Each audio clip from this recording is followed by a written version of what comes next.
Okay, welcome to UrbanX TV. Pleasure, pleasure. You already know. We have our resident hip-hop guru in the building. In the building. Black Dot. Black Dot How all are day. you? I'm great, great. How are you, brother? Great, great, great, great, great.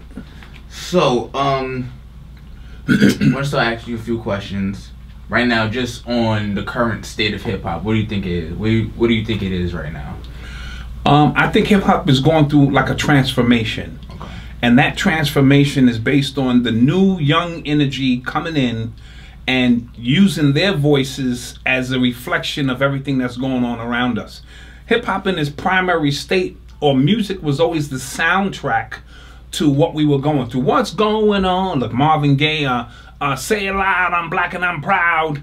And so we are now in a state of chaos. Look at the politics in the world, everything that's going on in the world. So when we listen to the music, a lot of old school veterans are a little frustrated because it's not sticking to tradition, but times around us are changing. So I'm more prone to listen to the young people and allow them to have their platform to speak their voice.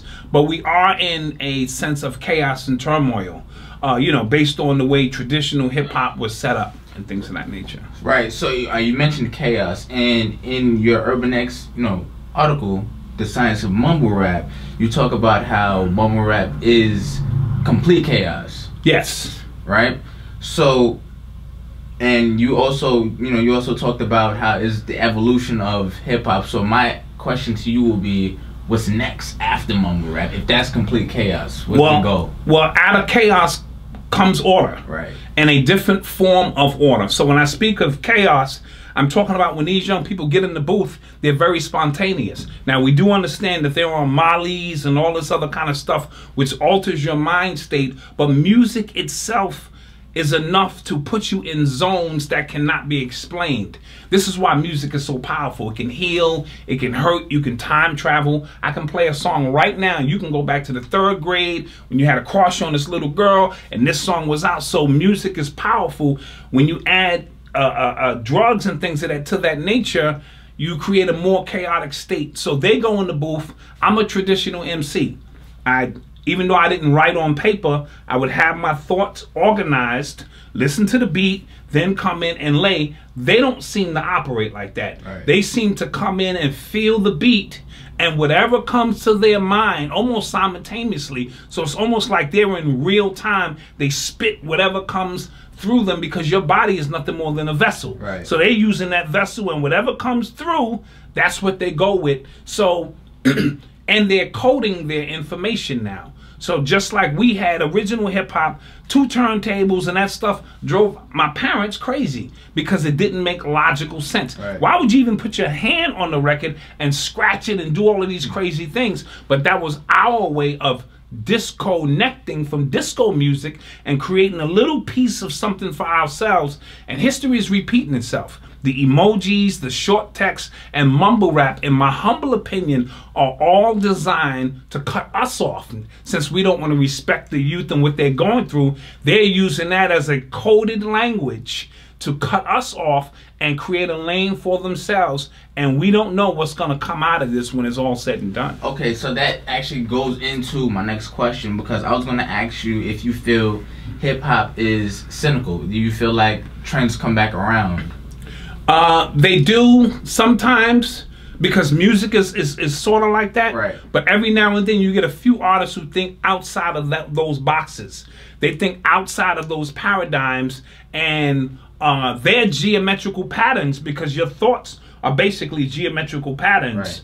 And their geometrical patterns don't fit this current construct, so to speak, and we call them crazy or out-of-the-box artists, but they're trying not to be boxed in. I give Kanye West a lot of credit in the sense that he never gives you the same album twice. He could, because it would be easy for the corporations to just eat off that, but he's always trying to think of 2 paradigms ahead in his music so that we don't box him in, because the minute we structure and box it in, it becomes something more controllable. Like hip-hop itself. Before we called it hip-hop, it just was. Right. It was more chaos. And the minute we said this now is hip-hop, What we did was we gave it form. We gave it order. Those who don't understand the culture go back to their boardrooms, speak to their higher ups. We got it. It's called hip hop. It's going to be the next phenomenon. How do we get 2 steps ahead of the paradigm so that we can benefit off the magic that these young people are bringing about? So that's very important as an artist, that you try your best to think outside of the box and take chances with your music, because really there are no limits in what can be achieved musically. So do you think the traditional lyrical rapper still has a place in hip hop?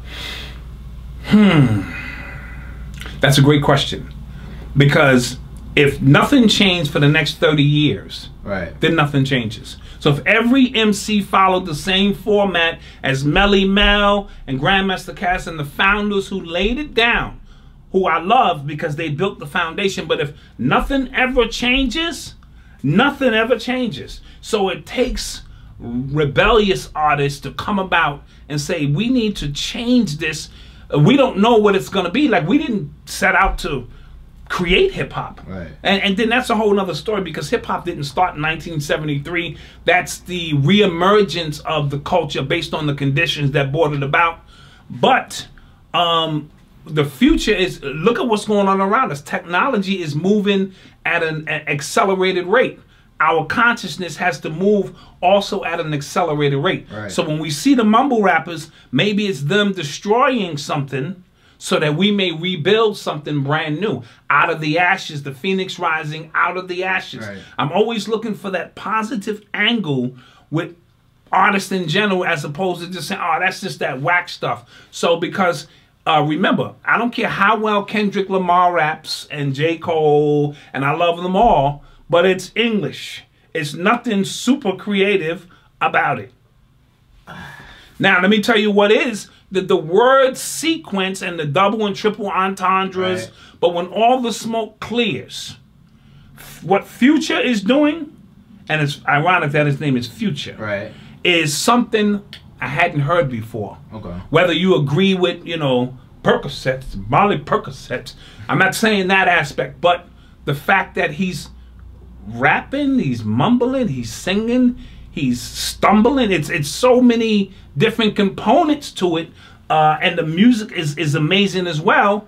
It does bring about something fresh, and that's what the youth are into, something fresh. They do not want to be associated with us because we let them down. And all we do is point our finger at them and talk about how the way they look and the way they dress and how they're letting hip-hop down. So we will always have traditions where, you know, certain artists we respect, because Kendrick Lamar is, to me, the rebirth of Rakim or the Nas, and see, you know, Cyclic, and, you know, we kind of move. Even Drake has got a little Big Daddy Kane in him. You know what I mean? So when we talk Cyclic, we do have similarities. Okay, so we're going to switch gears. So, because hip-hop and people are not buying music and anymore, you know, they have streams and you have to get streamed like 10,000 times or something crazy like that to make any money off it. So what would be your advice to the aspiring rapper or producer? Well, you have to take advantage of social media, but now music is going to be free. And I said that 5 or 10 years ago, that soon you're going to have to just use your music as a platform to cross-reference into other markets and things of that nature. That's why you see these artists, Drake and them, they come out and they have these deals with Coca-Cola and all this other stuff, but the music is the vehicle to get it done. I saw Jay-Z do a video, I think it was Show 'Em What You Got, you know, off the Red album, the Red cover album, and it was sponsored by Budweiser. It was clear in the video. I saw Budweiser, and it was the first time I had saw something so blatant like that. And I said, that's the future, because Jay-Z's usually on the cutting edge of the way things are going. Then he turned around and cut a deal with Samsung, the phone company, where if you had their phone, you can exclusively download his album.